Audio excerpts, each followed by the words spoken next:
आज आपण करणार आहोत चाटचा एक प्रकार जो पौष्टिक सुद्धा आहे आणि चटपटीत सुद्धा आहे। चला तर मग करूया मखाना स्प्राउट भेळ।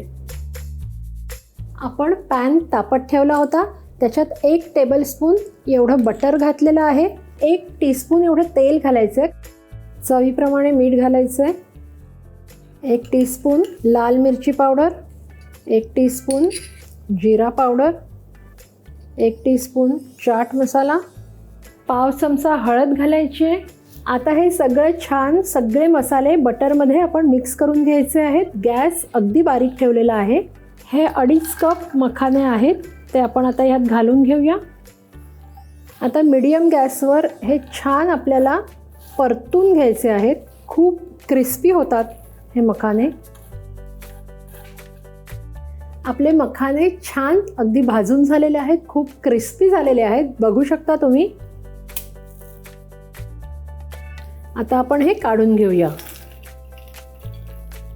आता या पॅनमध्ये थोडा मसाला उरलाय, तर आपण काय करूया ना की ह्याच्यात थोडंसं तेल घालायचं आहे, साधारण 1 टीस्पून एवढं, थोडंसं मीठ घालायचं आहे आणि थोडीशी मिरची पावडर मिक्स करून घेऊया।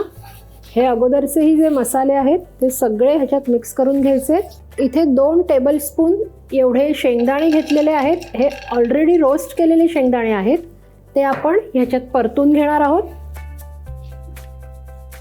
आता आपण काय करणार आहोत, इथे मक्याचे दाणे मी उकडून घेतलेले आहेत, ते सुद्धा आपण ह्याच्यात घालूया।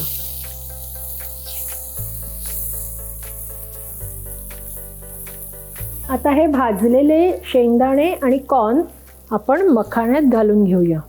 इथे हे स्प्राउट्स आहेत, त्याला मोड आणलेले आहेत आणि त्यानंतर ते उकडून घेतलेले आहेत। हे साधारण 1.5 कप एवढे आहेत, ते घालून घेऊया।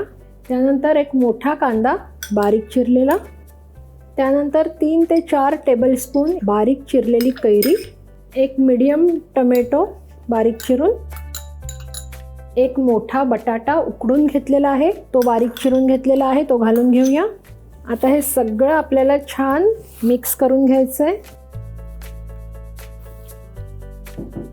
ह्या 2 ते 3 बारीक चिरलेल्या मिरच्या आहेत, त्या घालून घेऊया। त्यानंतर 1 टीस्पून चाट मसाला, चवीप्रमाणे मीठ, सगळ्यात आधी आपण घालायची पुदिन्याची चटणी, त्यानंतर चिंच, गूळ आणि खजुराची चटणी 3 टेबलस्पून, त्यानंतर आपण घालणार आहोत ही लाल चटणी। ही चटणी बनवताना आपण काश्मीरी मिरच्या, टोमॅटो, लसूण आणि ऑलिव्ह ऑइलचा वापर केलेला आहे।